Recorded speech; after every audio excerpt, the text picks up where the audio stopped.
Dee is a public health and policy graduate who is a creative innovator and entrepreneur at heart.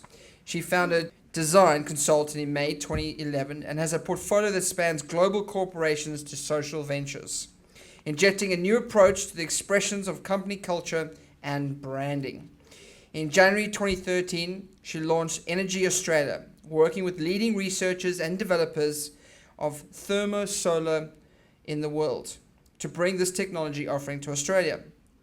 Dee will represent Australia as a delegate at the G20 Young Entrepreneurial Alliance in Moscow in June this year, where she'll be immersed in the global startup ecosphere among international success stories. Tonight, we're very lucky to have her presenting on how building a startup is like being a baby again. Thank you very much for joining us. Welcome, all the way from Melbourne. Thank you very much. Thanks, Sean. After your South African accent there, mine might become more pronounced. So, I didn't think I'd be up here after only 4 months in this, but I hope you get something valuable from it. So when I began playing the game of being an entrepreneur, a friend of mine forwarded me this favourite blog post. It went something like this. So I'll tell you now, bad shit is coming. It always is in a startup. I realised early on in this game that it was all about survival. And if I wanted to survive, I needed to be strategic. So first I identified 2 glaring obvious advantages. I'm a young woman in the solar industry, and so far I haven't seen many. So I'd either get chewed up and spat out by the lions, or I'd survive. Either way, I wanted to give it a shot.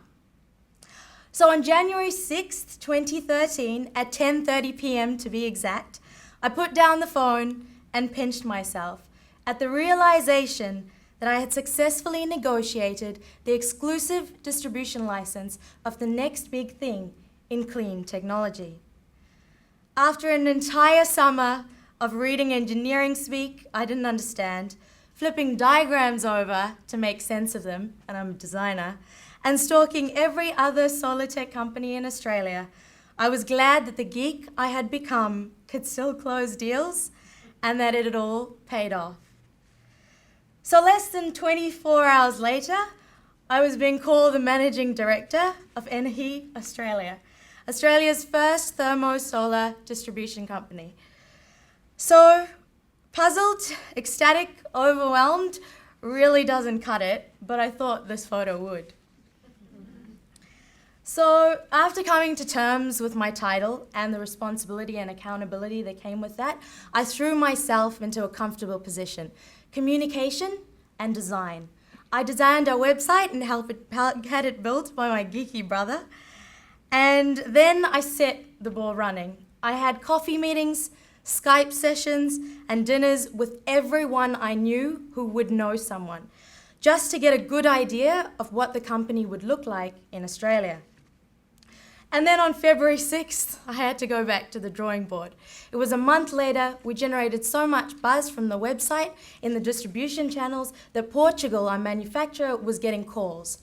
And they decided that we needed to invest in the technology and build the company later so that we could secure the exclusive licensing. So that's pretty much what I looked like at 2 a.m. the following morning.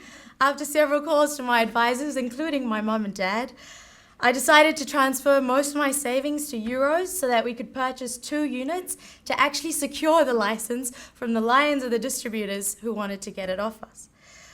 A few minutes later, I was fast asleep, counting the pennies that I needed to survive on for the next 2 months, because I needed to do this full-time in order to progress the business to the stage that it needed to be in so we could actually handle the goods when they arrived.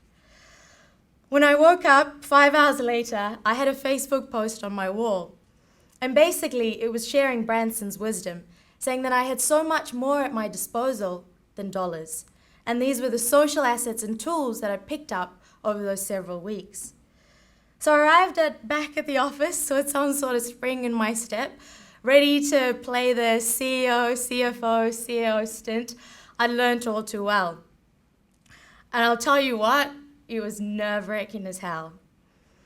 In terms of strategic insight, we had a number of decisions to make over the subsequent 2 months.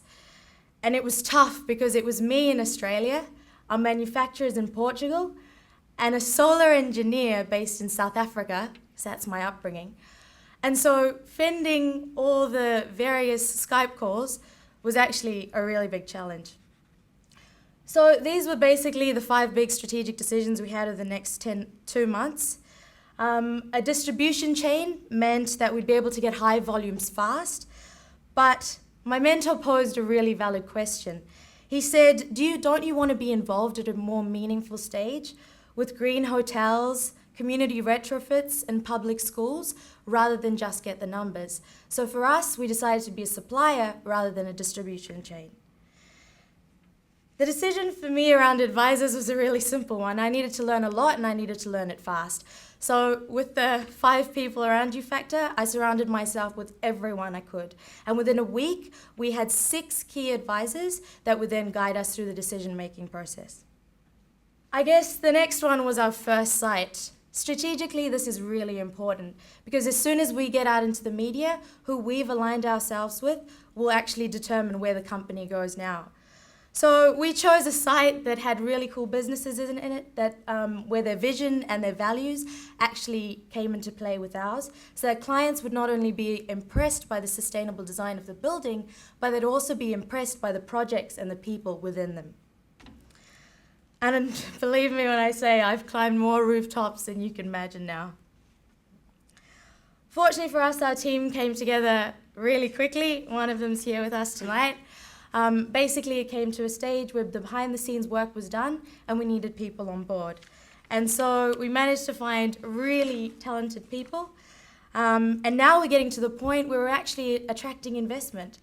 And getting by on the last 4 months on my savings and the investment of, I guess, a few close friends, we're now getting to the stage where we can actually choose people who have networks and the relationships that can actually help us build the business. So strategic decisions are not just professional, they're personal as well. And when I was choosing work proposals over one from my partner, I realized that this was not a job, it was an obsession, and I had to throw myself into it 100%, so it would either make or break. And so here I am. It's 4 months later, with a talented team, advisors I could only dream of being associated with, and the most rewarding job in the world. So to leave you as the MD of a really modest startup, which is yet to leave its mark on the world, I don't feel I have much advice to share with you, but I wanted to say that when anyone tells you you're crazy, insane, stupid, or even a dreamer, frankly, in the South African way of doing things, tell them to. Thank you.